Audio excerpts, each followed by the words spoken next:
को एक कहानी सुनाने जा रहा हूँ जो कि मेरे द्वारा लिखी गई है, जिसका शीर्षक है सांप सूंघ गया है क्या। जो कि इस तरह है। डाकू पंचम, जो कि एक बार घर से यह कह के निकला था कि मैं जंगल जड़ी बूटी लाने जा रहा हूँ, लेकिन उसके बाद से वह कभी घर को लौट के नहीं आया, क्योंकि अब वह डाकू बन गया है। उसके दर्जनों साथी उसके सहयोगी बन गए हैं। जीवन भर वह लूटपाट मारकाट करता रहा और लूटी सारी अकूत संपत्ति को पहाड़ के ही एक गुफा में जमा करता रहा। सभी डाकू दिन भर लूटपाट किया करते और शाम ढलते ही वही गुफा में लौट आया करते। पंचम डाकुओं का सरदार था, क्योंकि सभी डाकुओं में वो सबसे ताकतवर और अक्लमंद था। सभी डाकू दिन रात पंचम की सेवा भी किया करते थे। वर्षों तक लूटपाट करने के बाद पंचम अब बूढ़ा हो चला था। एक दिन लूटपाट करते वक्त एक परिवार की विवशता देख पंचम मर्माहत हो जाता है और अपने घर लौट जाने का मन बना लेता है। जब कुछ धन संपत्ति लेकर डाकू पंचम घर को लौटने लगा, तब यह सब बात डाकू साथी सुमेर को अच्छा नहीं लगा और डाकू सरदार पंचम के दोनों हाथ काट डाले। पंचम मन ही मन समझ गया, अब मेरा यहाँ से जाना मुमकिन नहीं है, और अपने दोनों कटे हाथ देख यही समझता रहा, यह मेरे बुरे कर्मों की सजा का फल है।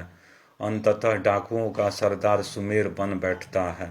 तब अक्लमंद पंचम अपने जीवन का अंत देख महसूस कर सुमेर के बताए अनुसार कार्य करने को हामी भर देता है।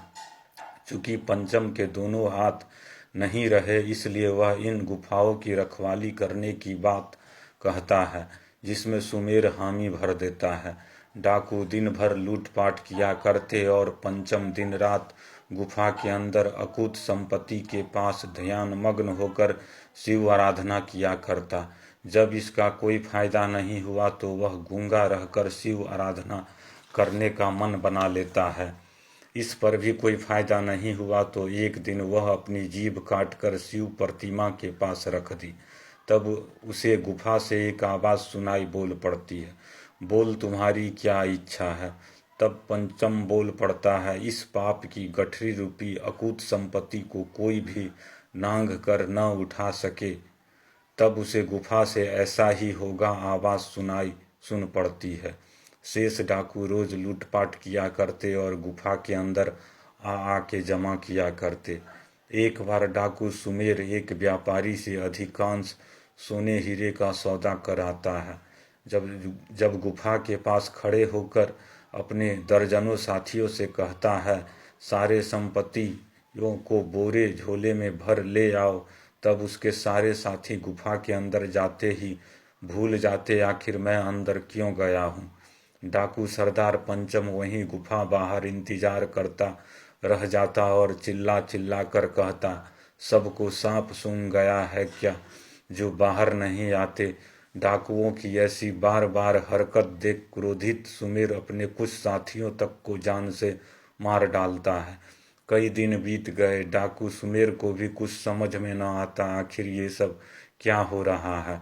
अंततः एक दिन वह एक साधु के पास जाता है और उसे सच का पता चल ही जाता है। साधु के सलाह पर वह अपने साथियों के साथ पहाड़ खोदकर गुफा के नीचे तक पहुंचने का मन बना लेता है। सुमेर सहित उसके साथी दिन रात पहाड़ को खोदा किया करते।